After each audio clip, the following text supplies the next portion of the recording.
Urdu album پر videos دیکھنے اور سننے والے معزز ناظرین السلام علیکم۔ ویڈیو شروع کرنے سے پہلے چینل کو سبسکرائب اور ویڈیو کو لائک کرنا بالکل مت بھولیے گا۔ حاکم طرابلس ایڈم نے طرابلس واپس جا کر فرینکس کے سالار آئرس کو اپنے محل کے ایک مخصوص کمرے میں بلا کر شاہ یروشلم سے ہونے والی گفتگو کی ساری تفصیلات ظاہر کر دیں، سوائے ان باتوں کے جن کو پردہ راز میں رکھنے کے لیے ایڈم نے صلیب مقدس کی قسم کھائی تھی۔ فرینکس کا سالار آئرس ایڈم سے ہونے والی بات چیت کے دوران مکمل طور پر خاموش رہا تھا، مگر آہستہ آہستہ اس کی پیشانی پر شکنیں ابھر رہی تھی جو ناپسندیدگی اور ناگواری کی کھلی علامت تھی۔ پھر جب حاکم طرابلس کی زبان سے آخری الفاظ ادا ہوئے تو سالار آئرس کا پورا ماتھا گہری لکیروں سے بھر گیا تھا۔ پھر اس نے انتہائی تلخ لہجے میں ایڈم کو مخاطب کرتے ہوئے کہا، یا تو آپ فدائین کے جذبات کی شدت کو سمجھ نہیں سکے یا پھر شاہ یروشلم کو سمجھا نہیں سکے۔ یہ کہتا ہوا سالار آئرس اٹھ کھڑا ہوا۔ اس کے چہرے پر ابھرے ہوئے ناپسندیدگی کے تاثرات صاف ظاہر کر رہے تھے کہ آئرس نے ریمنڈ اور ایڈم دونوں کی تجاویز کو مسترد کر دیا تھا۔ صلیبی فدائین کے سربراہ کا یہ طرز عمل دیکھ کر ایڈم پریشان ہو گیا اور خود بھی گھبرا کر کھڑا ہو گیا۔ میں اور شاہ یروشلم یہ چاہتے ہیں کہ فی الوقت جذبات کی بجائے ہوش سے کام لینا چاہیے۔ ابھی ایڈم کی بات مکمل بھی نہیں ہوئی تھی کہ سالار آئرس درمیان ہی میں بول اٹھا، ہم فدائین کے پاس جذبوں کے سوا کچھ نہیں۔ اگر آپ ہمارا مطالبہ تسلیم نہیں کرتے تو براہ کرم اسی وقت طرابلس کا تخت چھوڑ دیجیے۔ ہم اس پر کسی ایسے شخص کو لا کر بٹھا دیں گے جو ہمارے جذبات کی زبان سمجھتا ہو۔ یہ کہہ کر سالار آئرس تیزی سے جانے لگا۔ اپنے اقتدار کی بساط الٹتے دیکھ کر حاکم طرابلس بہت تیزی سے آگے بڑھا اور اس نے پیچھے سے اس شخص کے کاندھے پر ہاتھ رکھ دیا جو خود اپنی ذات میں محض ایک فدائی تھا مگر اس کی حیثیت ایک بادشاہ گر کی تھی۔ آئرس، میں تمہارے مطالبے سے سرمو بھی انحراف نہیں کر سکتا۔ اگر تم کہو تو میں دوبارہ یروشلم جا کر شاہ ریمنڈ سے بات کرنے کے لیے تیار ہوں۔ ایڈم کی آواز سے انتہائی عاجزی جھلک رہی تھی، جیسے وہ آئرس کا ماتحت ہو اور ایک غلام اپنے آقا سے التجا کر رہا ہو۔ فرینکس کا سالار آئرس بڑی شان اور غرور سے مڑا۔ اس کی آنکھوں میں ایک خونخوار چمک تھی، جیسے کوئی درندہ اپنے شکار پر جھپٹنے کا ارادہ کر رہا ہو۔ آپ اپنے عہد پر قائم رہیں، میں شاہ یروشلم سے اپنے معاملات خود طے کر لوں گا۔ یہ کہہ کر سالار آئرس شاہانہ انداز میں چلتا ہوا کمرے سے نکل گیا۔ حاکم طرابلس ایڈم نے سردار آئرس کی خوشامد کر کے وقتی طور پر اپنا اقتدار بچا لیا تھا، مگر وہ اس وقت سے خوفزدہ تھا جب اسے شاہ یروشلم اور فدائین کے سالار آئرس میں سے کسی ایک کا انتخاب کرنا پڑے گا، کیونکہ دو کشتیوں میں سوار ہونے والوں کا انجام غرقابی کے سوا کچھ نہیں ہوتا۔ یروشلم کے ارباب اختیار کے لیے وہ لمحات بڑے گراں تھے جب سالار آئرس اپنے فوجی دستے کے ساتھ یروشلم کی حدود میں اس شان سے داخل ہوا کہ سرحد کے محافظ سپاہیوں نے آگے بڑھ کر اسے انتہائی پرجوش انداز میں سلامی پیش کی، اور اس کی بنیادی وجہ یہ تھی کہ صلیبی فدائین ہونے کی وجہ سے تمام عیسائی افواج فرینکس کا دل سے احترام کرتی تھی۔ جب ریمنڈ نے سالار آئرس کی آمد کی خبر سنی تو وہ بھی گھبرا گیا۔ اس کے شاطر اور عیار ذہن نے فوراً ہی اندازہ کر لیا کہ صورتحال بگڑ گئی ہے، ورنہ فدائین کا قائد اس طرح خاموشی سے یروشلم میں داخل نہ ہوتا۔ اگرچہ ریمنڈ کو سالار آئرس کی آمد شدید ناگوار گزری تھی، لیکن اس نے سیاست کا انتہائی ریاکارانہ حربہ اختیار کرتے ہوئے محل کے دروازے پر آئرس کا استقبال کیا۔ خوش آمدید میرے عظیم مجاہد، خوش آمدید، یہ کہہ کر ریمنڈ زبردستی آئرس کے گلے لگ گیا، مگر دیکھنے والوں نے یہ بھی دیکھا کہ سالار آئرس کا چہرہ ہر جذبے سے عاری اور ہر تاثر سے خالی تھا۔ پھر جب ریمنڈ نے اسے اپنے شبستان خاص میں لے جانا چاہا تو آئرس نے انتہائی بے رخی کا مظاہرہ کرتے ہوئے کہا، میں اس وقت آپ کا مہمان نہیں، اپنے حقیقی شہنشاہ کی عیادت اور دیدار کے لیے حاضر ہوا ہوں۔ شام ہونے سے پہلے طرابلس واپس چلا جاؤں گا۔ یہ کہہ کر آئرس محل کی طویل راہداری میں آگے بڑھا۔ ریمنڈ اپنے غصے کو سینے میں دبائے انتہائی نفرت آمیز نگاہوں سے سالار آئرس کو دیکھتا رہا۔ اب اسے پورا یقین ہو گیا تھا کہ آئرس ایک نئے طوفان کی علامت بن کر محل میں داخل ہوا ہے۔ اس لیے ریمنڈ فوری طور پر اس طوفان کی تباہی سے بچنے کے لیے اپنے خیالوں میں مضبوط بند باندھنے لگا تھا۔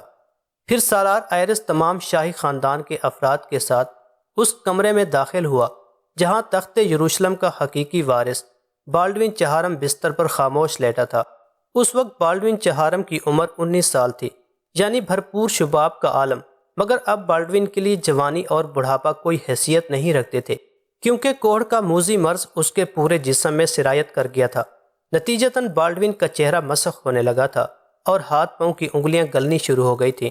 اس عیب کو چھپانے کے لیے بالڈوین کے دونوں ہاتھوں اور پیروں پر ریشمی کپڑوں کی بنیاں لپیٹ دی گئی تھی۔ فرینکس کے سالار آئرس نے بڑے والہانہ انداز میں اپنے شہنشاہ بالڈوین کو سلامی پیش کی۔ بالڈوین بہت خوش ہوا اور بستر پر اٹھ کر بیٹھ گیا۔ سالار آئرس چند قدم آگے بڑھا اور اس نے اپنی تلوار بالڈوین کے قدموں میں رکھ دی۔ بالڈوین فدائین کے قائد کی اس جانثارانہ ادا سے بہت خوش ہوا اور اس نے پرجوش انداز میں سالار آئرس کے سر پر ہاتھ رکھتے ہوئے کہا، مجھے تمہاری اور تمام فرینکس کی سرفروشی پر ناز ہے۔ یہ کہہ کر شہنشاہ بالڈوین چہارم اپنی ماں سے مخاطب ہوا، سالار آئرس کو قیمتی انعامات سے سرفراز کیا جائے۔ میرے لیے سب سے بڑا انعام یہی ہے کہ تمام فرینکس کے سروں پر تادیر شہنشاہ کے دست مہربان کا سایہ قائم رہے۔ یہ کہہ کر سالار آئرس نے شہنشاہ بالڈوین کے سامنے صلاح الدین ایوبی رحمۃ اللہ علیہ اور ریمنڈ کے درمیان ہونے والے صلح نامے کی تمام تفصیلات ظاہر کر دیں اور اس کے ساتھ ہی بڑے پرسوز لہجے میں فریاد کرنے لگا، میں اور میرے ساتھی اس شرمناک معاہدے سے اس قدر دل برداشتہ ہوئے ہیں کہ اس کیفیت کو الفاظ میں بیان نہیں کیا جا سکتا۔ اس لیے میں شہنشاہ کی بخشی ہوئی تلوار واپس کرنے آیا ہوں۔ خداوند خدا ہمارے اس گناہ عظیم کو معاف کرے کہ ہم اس کے پاک مکان بیت المقدس کی حفاظت نہیں کر سکتے۔ سالار آئرس کی زبان سے ادا ہونے والے الفاظ کسی زلزلے سے کم نہ تھے۔ شہنشاہ بالڈوین چہارم کے ساتھ شاہی خاندان کے تمام افراد پر کچھ دیر کے لیے سکتہ سا طاری ہو گیا۔ پھر جب کچھ دیر بعد سکوت کی یہ کیفیت زائل ہوئی تو شہنشاہ بالڈوین کی ماں نے سالار آئرس سے پوچھا، آخر اس ذلت و رسوائی کا ازالہ کیوں کر ہو سکتا ہے؟ اس صلح نامے کو چاک کر کے صلاح الدین ایوبی کے پاس بھیج دیا جائے۔ سالار آئرس نے ایک ایک لفظ پر زور دیتے ہوئے کہا، اگر ریمنڈ اپنے ہاتھوں سے یہ فریضہ انجام نہیں دیتا تو شہنشاہ اسے برطرف کر کے یروشلم کا نیا نگراں مقرر کریں جو صلیبیوں کی برباد شدہ عزت کو بحال کر سکے۔ پھر اسی وقت ریمنڈ کو اسی کمرے میں طلب کر لیا گیا۔ ریمنڈ ایک شاطر تھا، اس نے سالار آئرس کے بچھائے ہوئے جال کو بڑی آسانی سے کاٹ دیا اور یہ کہہ کر اپنے آپ کو صاف بچا لیا، میں نے جو کچھ کیا عیسائیت کے مفاد میں کیا۔ اگر شہنشاہ کے نزدیک میری حکمت عملی غلط ہے تو میں اس کا ازالہ کرنا بھی جانتا ہوں۔ یہ کہہ کر ریمنڈ تیزی کے ساتھ کمرے سے باہر نکل گیا۔ پھر جب وہ واپس کمرے میں آیا تو اس کے ہاتھ میں صلاح الدین ایوبی رحمۃ اللہ علیہ سے کیے جانے والے صلح نامے کی دستاویز تھیں۔ ریمنڈ تیزی سے آگے بڑھا اور اس نے دستاویز کے ٹکڑے شہنشاہ بالڈوین کے قدموں میں رکھ دیے جہاں پہلے سے سالار آئرس کی تلوار موجود تھی۔ پھر اس نے بڑے پرجوش لہجے میں بآواز بلند کہا، خاندان شاہی کے عزت و ناموس پر میری موکل سیاست، تدبر، یہاں تک کہ پوری ذات قربان، شہنشاہ میری جگہ کسی دوسرے خادم کا انتخاب کر لیں۔ یہ کہہ کر ریمنڈ جیسے ہی جانے کے لیے مڑا، سالار آئرس نے اسے مخاطب کر کے کہا، اب آپ کے اور فرینکس کے درمیان کوئی جھگڑا نہیں، اس چاک شدہ دستاویز کو صلاح الدین ایوبی کے پاس بھجوا دیں اور اس کے ساتھ ہی یہ بھی تحریر کر دیں کہ صلیبی فدائین کو ایسا کوئی معاہدہ منظور نہیں۔ ریمنڈ نے بڑی ذہانت سے فرینکس کے سالار آئرس کی چال اسی پر الٹ دی تھی اور اپنا اقتدار بچا لیا تھا۔ پھر اچانک اسے ایک نئے اندیشے نے گھیر لیا۔ صلح نامہ چاک کرنے کا صلاح الدین ایوبی رحمۃ اللہ علیہ پر کیا رد عمل ہوگا؟ والی مصر اسے اپنی توہین بھی قرار دے سکتے ہیں۔ یہ ایک مشکل ترین صورتحال تھی، مگر کچھ دیر بعد ریمنڈ کے شاطر ذہن نے اس پیچیدہ مسئلے کا حل بھی تلاش کر لیا۔ چاک شدہ دستاویز صلاح الدین ایوبی رحمۃ اللہ علیہ کو بھیجنے کی ضرورت ہی کیا ہے؟ ریمنڈ نے مسکراتے ہوئے خود کلامی کے انداز میں کہا، دستاویز کے یہ ٹکڑے تو شہنشاہ بالڈوین اور سالار آئرس کو مطمئن کرنے کے لیے کیے گئے تھے۔ اب والی مصر کو یہ کون بتائے گا کہ یروشلم کے محل میں کیا واقعہ پیش آیا تھا؟ یہ کہہ کر ریمنڈ نے ایک فاتحانہ کہکہ لگایا۔ اس نے فرینکس کے سالار کو ہر زاویے سے شکست دے دی تھی۔ اپنی اس کامیابی کی خوشی میں ریمنڈ نے جی بھر کے شراب پی اور سکون کی گہری نیند سو گیا۔ سالار آئرس کے منصوبے کو ناکام بنانے اور سیاسی چالیں سوچنے میں آدھی سے زیادہ رات گزر گئی تھی، اس لیے ریمنڈ دیر تک سونے کا ارادہ رکھتا تھا۔ مگر اس کی یہ خواہش پوری نہ ہو سکی۔ اچانک ریمنڈ کو محسوس ہوا کہ جیسے کوئی اسے جھنجھوڑ رہا ہے اور زور زور سے کہہ رہا ہے، اٹھو شہنشاہ، جلدی اٹھو۔ ریمنڈ کی نیند پوری نہیں ہوئی تھی، اس لیے وہ دوسری طرف کروٹ بدل کر سو گیا۔ ریمنڈ کو اٹھانے والا دوسری طرف آیا اور اب کی بار اس نے زیادہ سختی کے ساتھ جھنجھوڑا۔ شہنشاہ اٹھ جائیں، تھوڑی دیر بعد آرام کر لیجیے گا۔ اس مرتبہ اس شخص کی گستاخانہ حرکت پر ریمنڈ کو شدید غصہ آ گیا اور وہ چیختا ہوا اٹھ بیٹھا۔ یہ کون بے ادب ہے؟ کیا اسے نہیں معلوم کہ شہنشاہ کے آرام میں خلل ڈالنے کی کیا سزا ہے؟ کچی نیند اور شراب کے اثر سے بے ہوش شخص۔ ریمنڈ کی پلکیں اس قدر بھاری تھی کہ سامنے کھڑا ہوا شخص اسے ایک سائے کی طرح نظر آ رہا تھا۔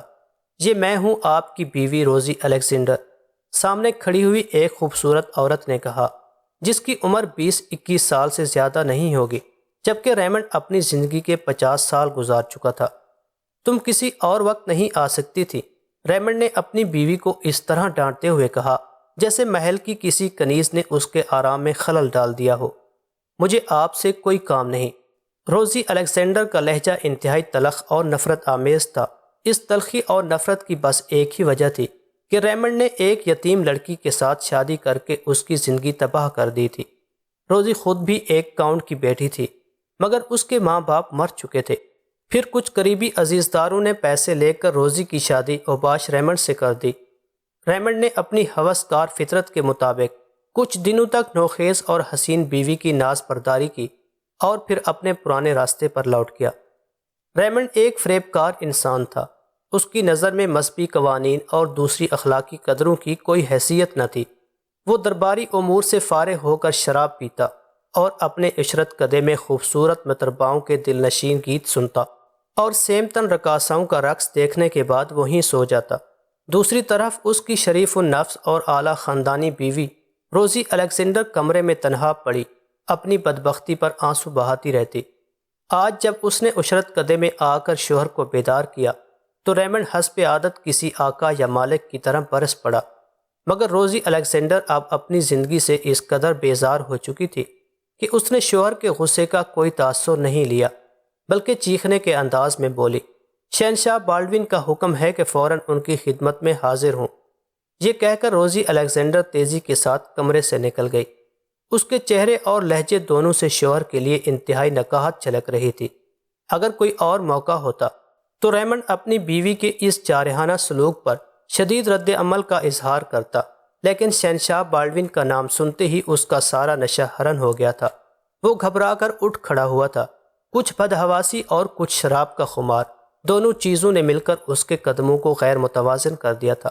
نتیجتاً ریمنڈ لڑکھڑا کر اپنے عشرت کدے کے فرش پر گر پڑا، مگر کیونکہ وہاں انتہائی نرم قالین بچھا ہوا تھا اس لیے اسے کوئی چوٹ نہیں آئی تھی۔ پھر ریمنڈ نے بڑی مشکل سے اپنے آپ کو سنبھالا۔ اس نے غسل کرنے کی بجائے صرف ہاتھ منہ دھوئے اور لباس تبدیل کر کے شہنشاہ بالڈون کے کمرے میں جا پہنچا۔ سالار آئرس نے کہا تھا کہ وہ شام ہونے سے پہلے ہی ٹریپولی واپس چلا جائے گا، مگر جب ریمنڈ بالڈون کے کمرے میں پہنچا تو آئرس بھی وہاں موجود تھا اور شہنشاہ کے قریب ہی بڑی شان سے ایک سرنگار کرسی پر بیٹھا تھا۔ فرینکس کے سالار کو دیکھ کر ریمنڈ بری طرح چونک گیا، مگر اس نے اپنے چہرے سے کسی تاثر کا اظہار نہیں ہونے دیا۔ تیزی سے چند قدم آگے بڑھا، پھر گھٹنوں کے بل شہنشاہ بالڈون کے سامنے جھک گیا۔ بالڈون نے اپنا دایاں ہاتھ آگے بڑھا دیا۔ ریمنڈ نے بڑے جبر اور کراہت کے ساتھ اس کوڑ زدہ ہاتھ کو بوسہ دیا۔ رسم غلامی ادا کرنے کے بعد ریمنڈ سیدھا ہوا اور بآواز بلند اپنی زبان سے مخصوص دعائیہ کلمات ادا کرنے لگا۔ خداوند خدا کے خاص کرم سے شہنشاہ کی عمر اور اقبال مندی میں اضافہ ہو۔ حالانکہ ریمنڈ شب و روز صرف ایک ہی دعا کرتا تھا کہ جلد از جلد شہنشاہ بالڈون کی زندگی کا خاتمہ ہو جائے تاکہ اسے صبح و شام کوڑ زدہ ہاتھوں کو بوسہ دینے سے نجات مل جائے۔ جیسے ہی ریمنڈ خاموش ہوا، شہنشاہ بالڈون نے اسے مخاطب کر کے کہا، کیا صلاح الدین ایوبی کو صلح کا معاہدہ منسوخ کرنے کی اطلاع دے دی گئی؟ ریمنڈ نے بالڈون کے اس سوال کو ایک عام سی بات سمجھا اور پھر بے نیازانہ انداز میں کہنے لگا، شہنشاہ ایسی کیا جلدی ہے؟ آج یا کل والی مصر کو اس نئے اقدام کی خبر کر دی جائے گی، مگر مجھے بہت عجلت ہے، اس لیے کہ میرے فدائین اس شرمناک معاہدے کا جواب دینے کے لیے بے قرار و مضطرب ہیں۔ تم اسی وقت نئی دستاویز تیار کرو اور صلح نامے کے ٹکڑے میرے پاس لے کر آؤ۔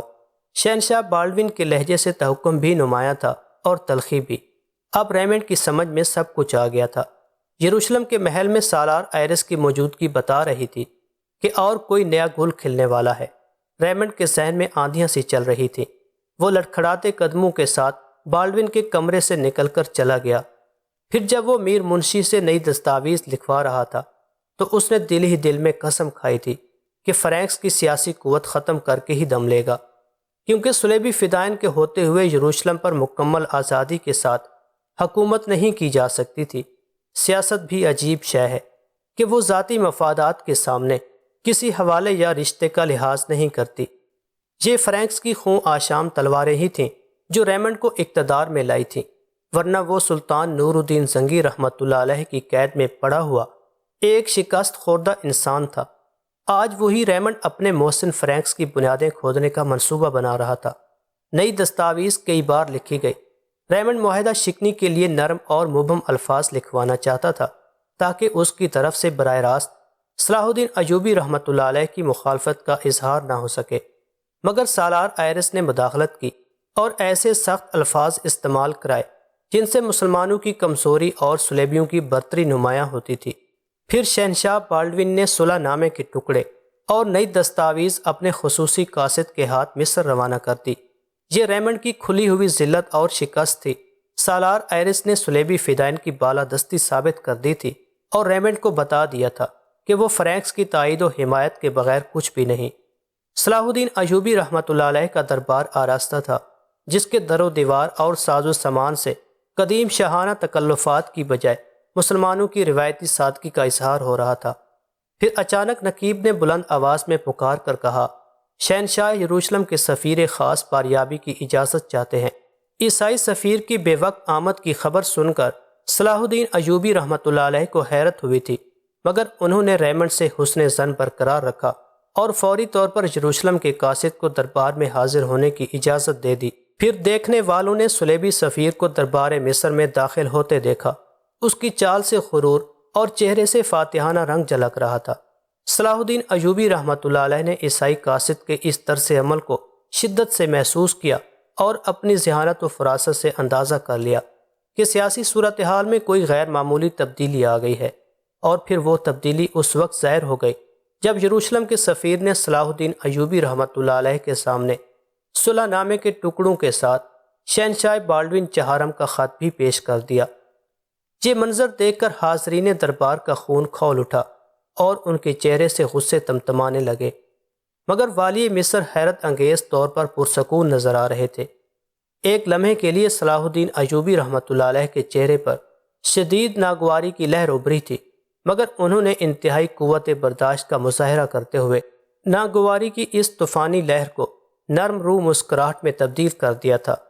پھر والی مصر نے باوقار لہجے میں عیسائی سفیر کو مخاطب کرتے ہوئے کہا، اپنے ماضی کے تجربات کی روشنی میں میرے لیے یہ کوئی تعجب خیز عمل نہیں ہے۔ شاید ہی تمہارا ایسا کوئی حکمراں ہو جس نے اپنے وعدے کا پاس اور معاہدے کا احترام کیا ہو۔ پھر بھی اپنے بادشاہ سے کہہ دینا کہ اسلام کا مطلب ہی سلامتی ہے اور اس کے ماننے والے صلح و امن کے سفیر و نصیب ہیں۔ ہم نے اپنی طرف سے حجت تمام کر دی ہے۔ شاہ یروشلم با اختیار تھے، اس لیے انہوں نے ایک کاغذ کے ٹکڑے کر کے اپنی طاقت کا مظاہرہ کر دیا۔ بظاہر صلاح الدین ایوبی رحمۃ اللہ علیہ کے ہونٹوں پر مسکراہٹ نمایاں تھی، مگر ان کے ایک ایک لفظ میں انتہائی طنز پوشیدہ تھا۔ ہم اللہ کی زمین پر امن قائم کرنے کے لیے آئے ہیں۔ فی الحال تو تمہاری طرف سے یہ معاہدہ توڑ دیا گیا، لیکن اگر آئندہ شاہ یروشلم نے ہماری جانب صلح کا ہاتھ بڑھایا تو ہم خوش دلی کے ساتھ اس کا خیر مقدم کریں گے۔ یہ سن کر عیسائی سفیر کے چہرے پر جوش و مسرت کا ایسا رنگ ابھر آیا جیسے صلیبیوں نے کسی بڑے مارکے میں مسلمانوں کو شکست دے دی ہو۔ پھر دربار سے رخصت ہوتے وقت یروشلم کے قاصد کی رفتار کا انداز پہلے سے زیادہ متکبرانہ ہو گیا تھا، جیسے وہ مصر کی سرزمین کو اپنے قدموں سے پامال کرتا ہوا گزر رہا ہو۔ ایک بار پھر حاضرین دربار کے چہروں سے شدید نفرت و غضب کا رنگ جھلکنے لگا تھا۔ آخر ایک مصری سالار سے برداشت نہیں ہو سکا تو وہ اپنی نشست پر کھڑا ہو گیا اور صلاح الدین ایوبی رحمۃ اللہ علیہ کو مخاطب کر کے کہنے لگا، امیر محترم، ہمارے لیے شاہ یروشلم کا یہ ذلت امیز رویہ ناقابل برداشت ہے۔ مصری سالار کا لہجہ مؤدبانہ تھا، مگر چہرے کا رنگ بگڑا ہوا تھا۔ صلاح الدین ایوبی رحمۃ اللہ علیہ نے اپنے سالار کی طرف دیکھا اور پھر تمام حاضرین دربار پر ایک نظر ڈالی۔ ہر چہرہ ایک ہی احساس کی ترجمانی کر رہا تھا۔ میں اپنے جان بازوں کے جذبات کو خوب سمجھتا ہوں۔ صلاح الدین ایوبی رحمۃ اللہ علیہ کی باوقار آواز دربار میں گونجی۔ ابھی والی مصر کی بات مکمل ہونے بھی نہ پائی تھی کہ ان کا چھوٹا بھائی ملک عادل اپنی نشست پر کھڑا ہو گیا۔ تو پھر امیر محترم، ہمیں حکم دیں کہ ہم نیا جنگی محاذ کھول دیں اور پھر اپنی اس توہین کا بدلہ لینے کے لیے کسی عیسائی ریاست کے ٹکڑے ٹکڑے کر دیں۔ صلاح الدین ایوبی رحمۃ اللہ علیہ نے مسکراتے ہوئے چھوٹے بھائی کی طرف دیکھا۔ بیٹھ جاؤ ملک عادل، سکون سے بیٹھ جاؤ۔ اسلام میں غصہ حرام ہے۔ ہم اس وقت دشمن کے ساتھ حالت جنگ میں ہیں اور غصہ کرنے والا سپاہی کبھی اپنے صحیح ہدف کو تلاش نہیں کر سکتا۔ یہ کہہ کر والی مصر تخت سے اٹھے اور تیز قدموں کے ساتھ دربار سے نکل گئے۔ صلاح الدین ایوبی رحمۃ اللہ علیہ کے چلے جانے کے بعد بھی دربار میں موجود تمام امراء اور سالار آپس میں سرگوشیاں کرتے رہے۔ کسی کو بھی عیسائی سفیر کے ساتھ والی مصر کا یہ نرم رویہ پسند نہیں آیا تھا، یہاں تک کہ صلاح الدین ایوبی رحمۃ اللہ علیہ کے دونوں چھوٹے بھائی ملک عادل اور ملک تقی الدین عمر بڑے بھائی کے اس فیصلے سے اختلاف رکھتے تھے۔ تمام حاضرین دربار کو خاص طور پر صلاح الدین ایوبی رحمۃ اللہ علیہ کا وہ جملہ ناگوار گزرا تھا جب انہوں نے شاہ یروشلم کے سفیر کو مخاطب کرتے ہوئے کہا تھا کہ اس صلح نامے کی منسوخی کے باوجود اگر آئندہ بھی شاہ یروشلم ہماری طرف صلح کا ہاتھ بڑھائیں گے تو ہم اس کا خیر مقدم کریں گے۔ تمام سالاروں اور امیروں کا خیال تھا کہ والی مصر کو شاہ یروشلم کے گستاخانہ خط کے جواب میں ایک ایسا خط تحریر کرنا چاہیے تھا جس کا ایک ایک لفظ قہر و غضب کی عکاسی کرتا ہو، مگر اب اس کا وقت گزر چکا تھا۔ مجبوراً تمام ہم منصب داروں نے اپنے امیر کے آگے اطاعت و فرمانبرداری کا مظاہرہ کرتے ہوئے سر تسلیم خم کر دیا، اور پھر آہستہ آہستہ ان کے مشتعل جذبات بھی سر پڑ گئے۔